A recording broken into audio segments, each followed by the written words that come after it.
Alright, as the title suggests, today I'll be going over SkewT diagrams, or soundings.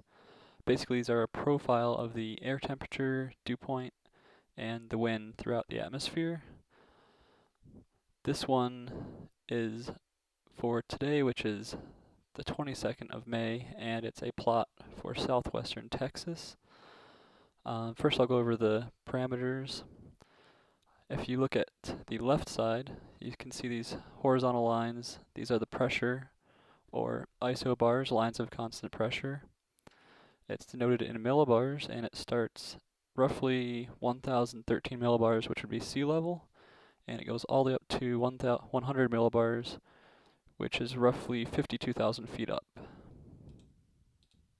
The next bars go from the bottom left to the top right, and these are the isotherms, or lines of constant temperature, and it's noted on this graph in Celsius.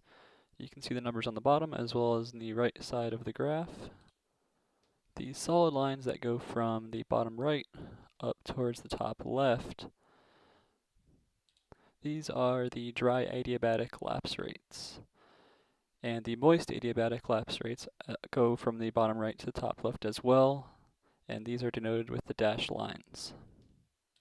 The final element of the diagram is the saturation mixing ratio lines, which are these dotted lines that go from the bottom left up towards the top right. The current sounding is a forecast sounding from the RAP model, and it is for 23 UTC, which is 6 p.m. Central Time. As I mentioned before, a sounding is the profile of the air temperature, dew point, and the wind in the atmosphere. For this tutorial, we'll be using this diagram to decipher the convective potential energy for this current sounding location, which, as I mentioned, was for southwest Texas.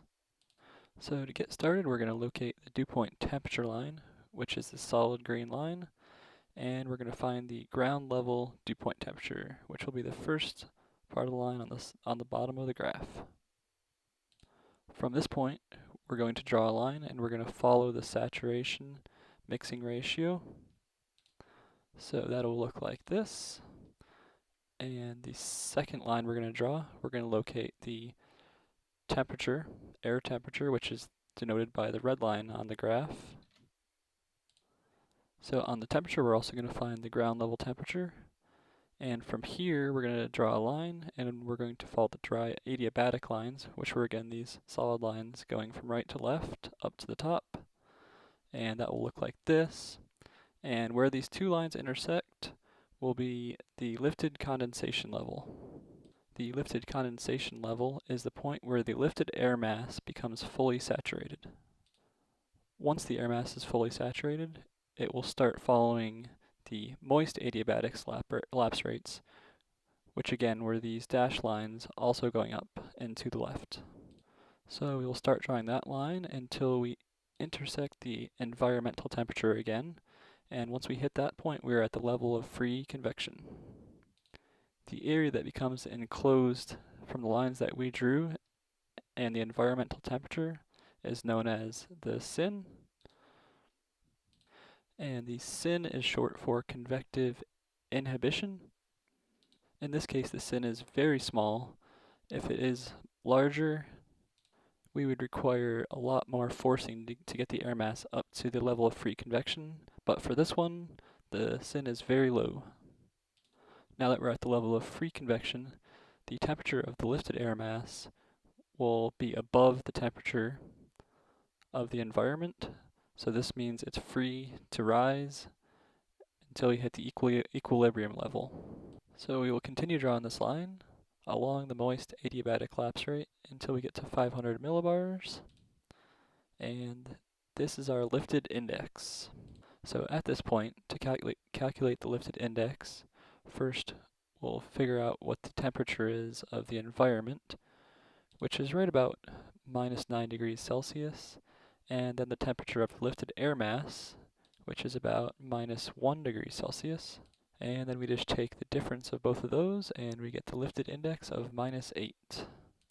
In this case, -8 is a very high lifted index.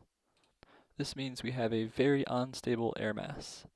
If the lifted index were positive, then the air mass would be relatively stable. From the lifted index, or the 500 millibar line, we will continue to draw a line all the way up until we hit the equilibrium level, which now the lifted air mass temperature matches the environmental temperature. At this point, there's no more potential energy with the lifted air mass.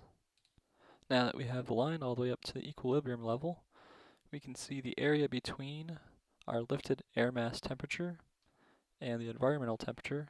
All of this will be our CAPE value. This is a very high CAPE value. If there is sufficient lifting in Southwest Texas later this afternoon, it will push the air mass up above the level of free convection, and there's a good chance for thunderstorms, even severe thunderstorms. CAPE values can be anywhere from 0, and they generally top out about 4,000 to 6,000. For this graph, the CAPE value is actually right around 4,000, which is very high. Because the lifted air mass is rising at a certain speed, it will generally overshoot the equilibrium level, and it depends on how fast and how strong the updraft is in the storm. So we can see here where it overshoots, and this is generally where you'll see the overshooting tops on the stronger, severe storms. Some other storm parameters we can gather from the sounding. If we look at the LCL, or lifted condensation level, this is where the cloud base will form, and for this graph, it's pretty low to the ground. So for any storms that are forming, we'll have a low cloud base. And the equilibrium level is right about 175-ish, and that would be about 41,000 feet. So that would be in the area where the tops of the clouds would be. And of course, depending on the strength of the updraft and the strength of the storm, the tops can be much higher as it overshoots the equilibrium level. And that's all for this tutorial. You might be wondering what these are on the right side of the graph. These are actually the wind barbs, so it denotes the speed and direction of the wind at different heights in the atmosphere. We will not discuss these today, as I will do a hodograph tutorial. Using the hodograph, we'll be able to get a better wind profile, as well as an idea of the shear and the storm motion. If you have any questions or you want to learn more about soundings and SkewT diagrams, I will post a few links below, one of them being a MET-Ed course, which will go a lot more into the diagram and soundings and how to read them. Thanks for watching, and happy chasing!